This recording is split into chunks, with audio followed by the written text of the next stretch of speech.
Кәмшат тосылып қалды. Айтарға аузына сөз де түспеді. Сіз мені кешіріңіз. Біздікі не дейтін еді? Жұрттарда кездесе беретін курорттағы уақытша роман емес. Менде Талғатты шын сүйіп қалдым. Менеге барған соң күйеуіме айтып, түсіндіріп ажырасамын деп ойлап жүрмін. Бірақ бұған шамалы уақыт керек. Балдарымның да маған қалай қарайтыны білмей дал болудамын. Кәмшат осыны айта отырып, одан сайын әбіржін кіреді. Тіпті өмірі біреудің алдында қысылып көрмеп еді. Қатты ұялдыма жоқ, мына келген Талғаттың анасының ерекше мысы басып кетті ме, айтар сөзінен кібіртіктеп қалды. Талғат үлкен мекемеде компьютер басқармасын басқарады. Интернет жүйесіне, жалпы бұл техника саласына өте жетік. Сенің отбасының туралы, күйеуінің қандай қызмет етеді, сен қандай қызмет жасайсың, ұлының қызының жастары нешеде, жалпы сенің отбасың туралы мәлімет, ақпарат оның қолында жүр, деді Талғаттың анасы. Енді мені тыңда. Талғаттың біз берген тәрбиесі сондай, онда дөрекі мінез жоқ. Марқұм әкесі де сондай мінезді еді. Ол ізетті, жұртты да солай ойлайды. Егер оған дөрекілік көрсетсе, онда ол ешкімді аямайды. Психикалық жүйкесі қозып кетеді. Соны ескерткім келеді саған. Содан соң Талғат саған еріп, Қарағандыға барғысы келген. Мен оны тоқтатып отырмын. Мені де қатты сыйлайды. Сөзімді осы жолы тыңдаттым. Мен Талғатты сенімен бірге де, жалғыз да ол жаққа жібере алмаймын. Ал сенен өтініш, сен отбасына бұл жайды айтып, тезірек Алматыға кел. Талғат сенсіз күйзеліске ұшырап қалама деп қауіптенемін. Ұл қыздарынды уайым етпе. Мен осында университетте профессорымын. Ұл қыздарының жағдайына алаң болма. Уақыт шамалы өткен соң Алматыға қасымызға алармыз. Кәмшат қандай қиын жағдай алдында тұрғанын бұл жолы сезген жоқ. Өзін Талғатпен өте бақытты әйел сезінген сезіммен анасын бөлмеден шығарып салды. Кәмшатты пойызға шығарып салған Талғат алдағы кездесулерінің жобасын сызып қолына берді. Күн сайын телефон байланысын үзбеу, бара салысымен ажырасуға өтініш беру. Күйеуіне осы жағдайды жасырмай айтып, басына бостандық алу. Егер бұл мәселе шешілмей созылса, басқа шаралар жасауға өзі мәжбүр екенін ескертті. Санаторийде болған жағдай Қарағандыға келген соң Кәмшатты көп алаңдатты. Талғат күн сайын Кәмшатқа телефон шалып, іс барысын сұрап тұрды. Күйеуіне айттым ба? Деді бір күні Талғат. Кәмшат табан астында әлі айтуға бата алмай жүргенін, балалар білсе оларға қалай түсіндірерін білмейтінін айтты. Дұрыс жасамай жүрсің, деді Талғат. Мен мына жақта жарты сағат сенсіз жүре алмаймын итінімді білген жоқсың ба? Әйтпесе мен сол Қарағандыға өзім барып, күйеуіммен өзім сөйлесемін.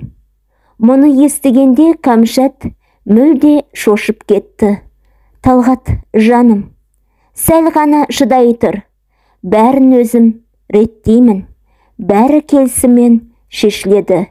Тек аз ғана күн мұрсат берші, жаным, деді абыржып, және анасы ескерткендей барынша сыпайы сөйлесіп.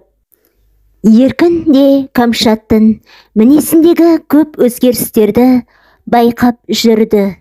Санаторийден келген күннен бастап өзіне жат адам сықылды. Еркін жақындаса қолын қағып, себеп тауып жақындатпайды.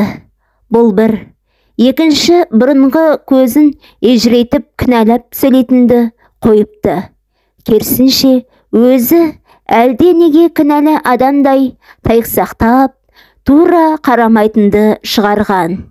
Еркінге мынаны ішесің бе, ананы ішесің бе, деп елпілдеп қалған. Бұрындары сен жұмыс істесен, мен де жұмыстан келдім өлейін деп, өзін ысытап салсан дайын тамақты, бір нәрсен кетеме деп айқайлайтын. Телефон шылдырласа дір ете қалады, ал өзінің ұялы телефонын қолынан тастамайды. Әжетханаға барса да қолында жүреді. Мұндай қылықтар Кәмшатта бұрын болмаған. Келгелі бері сары шашты қыз туралы кінәлау мүлде ұмтылды. Аузына алынбайды. Бұған не себеп болды? Мүмкін сол санаторийде біреумен байланысы болды ма? Еркінің басына енді осындай жаман ой түсті. Бір күні таңертең жұмысқа жиналып жатып Еркін: «Кәмшат, сенде бір өзгеріс бар. Мен анық байқап жүрмін». «Ол не өзгеріс, өзін айтасың ба? Жоқ, әлде сен барған санаторийге сұрау салайын ба?» деді бір түрлі ашынғандай көп үнсіздіктен кейін барып. Мен басқаны сүйемін, соған күйеуге шығамын. Сен сүймеймін, деді Кәмшат жас қыздардай. Мынандай жауап күтпеген Еркіннің тілі байланып қалғандай болды. Не дейсің? Не айтып тұрсың? Деді бірден даусын көтере. Кәмшат теріс қарады. Залдан қызы шығып келе жатыр екен. «Пап, неге айқайлайсың? Не болды тағы?» деді ол әкесіне. «Сен қайыра залға бар, тұр. Мына шешенмен анықтап мен сөйлесейін», деді ақырып қызына. Қызы Жанат сырт айналды. «Ал енді қайталап айтшы, кімді таптың? Кім ол сенің басынды айналдырған? Ол қызың бар, ұялмайсың ба? Мендей адамның басын таптауға. Ал енді айт, кім ол?» «Аты Талғат, ол сенен жас, ол алматылық. Мен оны сүйемін», деп жаймен айтып тұрды да бірден қайыра өзгеріп: «Все, басымды қатырма», Кәмшат дауыс көтерді. «Даже мен одан 2 қабатпын. Ал осы ма тыңдағым келгені? Я от тебя ухожу. Все». Дәл осы уақытта есік қоңырауы шылдыр етті. Кәмшат есікті ашып қараса, қолында гүлі бар Талғат тұр. «Мен сені іздеп таптым, келдім. Күйеуіңмен сөйлесуге келдім. Сен енді мендіксің ғой», десін бірден. Бөтен адамның даусын естіп Еркін шықты. Қолында гүлі бар жігітті көрді. «Кіріңіз, босағада тұрмаңыз. Кімге келдіңіз?» деді. Еркін қатты ашуланып тұрса да, бөтен адамға сыпайылық танытып: «Мен Кәмшатқа келдім». «Солай ғой, Кәмшат, біз екеуміз бір-бірімізді сүйеміз. Әлі айтпағансың ба күйеуіне? Мен соны сезіп, өзім келдім айтуға. Құттықтаймын сендерді, ғашықтар. Санаторийде хабарласпай 12 күн жүргенде осы боқмұрынмен романың болды ма? Мынауын жынды ма, сау ма өзі? 2 қабат болғанын осындан ба?» Еркінді қатты ашу қысып Кәмшатқа бас салды. Талғат болса 2 қабат деген сөзді естіп Кәмшатқа қуана қол созды. «Шынымен сен менен 2 қабат болдың ба? Ура, ура!» деп балаша айқайлап берсін. «Сен оған тиіспе, ол менің балам. Мен адамға ұқсап келіп тұрмын. Кәмшат та менікі. Мен оны сүйемін, ал сен оны қазір ренжітіп тұрсың. Бұл сұлу әрі ақылды әйел тек менікі. Мен осыны сізге айтуға келдім, деді Талғат та үршеленіп. Мәссаған ендеше, мәссаған. Еркін жұдырықпен өзінен биіктеу Талғаттың ішінен төмпелей бастады. Еркін, тиме оған, тиме, деп шырылдады Кәмшат. Осы кезде Талғаттың анасының сөзі тағы есіне түсіп. Талғат та қарап қалған жоқ. Әулетті екі білегіне Еркінді қысып ұстап тұрды да есік алдындағы еденге аямай дүңк еткізді. Содан соң басын көтерген Еркінді туфлиннің ұшымен тепкілей бастады.